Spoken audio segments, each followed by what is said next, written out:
Ejen suruh masukkan deposit rumah ke akaun bukan agensi berdaftar. Wah, kita dengar cerita ni. Tadi ada orang call saya. Dia tanya, betulkah ejen boleh minta saya masukkan duit deposit rumah ke dalam akaun syarikat yang bukan berdaftar ataupun bukan agensi berdaftar. Jadi benda ni ada je berlaku kan, bila bila masa tunjuk rumah dia bagi business card ejen berdaftar. Tapi bila time nak bayar deposit dia kata okey, masuk dekat syarikat yang lain.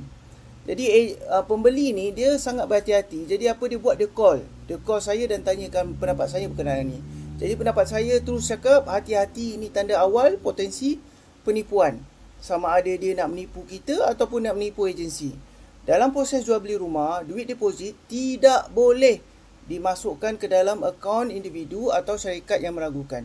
Kalau kita nak masukkan duit, memang melalui pemaju. Kalau kita beli dengan rumah yang apa, kalau kita nak beli rumah, kita kena masukkan duit ke dalam pemaju, pemaju berlesen ataupun ejen hartanah yang sah. Macam mana kita nak tahu ejen hartanah besar sah atau tidak?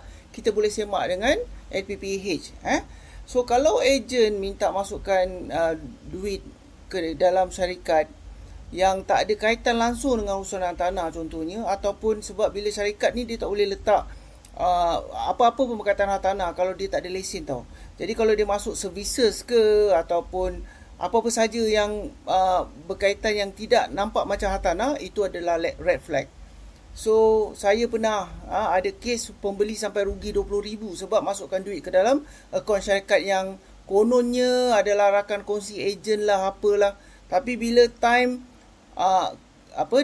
tak berlaku, maksudnya transaction itu tak berlaku, orang tu bagi macam-macam alasan untuk tak nak bayar balik. Jadi you kena be careful kat situ. Apa yang patut kita kena buat ialah kita kena semak agensi yang ejen kita tu berdaftar ataupun tidak dengan LPPH. Pergi je dekat search.lpph.gov.my, lepas tu cari nama nama agensi tersebut.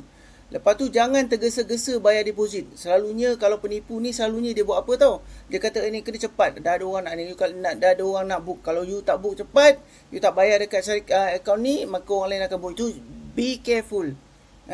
Sebab rumah ni hot ataupun ramai orang tunggu, itu semua benda-benda yang kita kena jaga-jaga.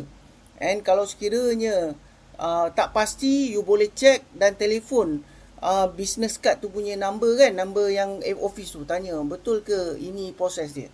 Okay, so kesimpulannya kalau kita rasa was-was, kita berhenti, semak dan tanya orang yang sepatutnya. Jangan sampai kita nak beli rumah tapi dia jadi mimpi yang buruk pada kita.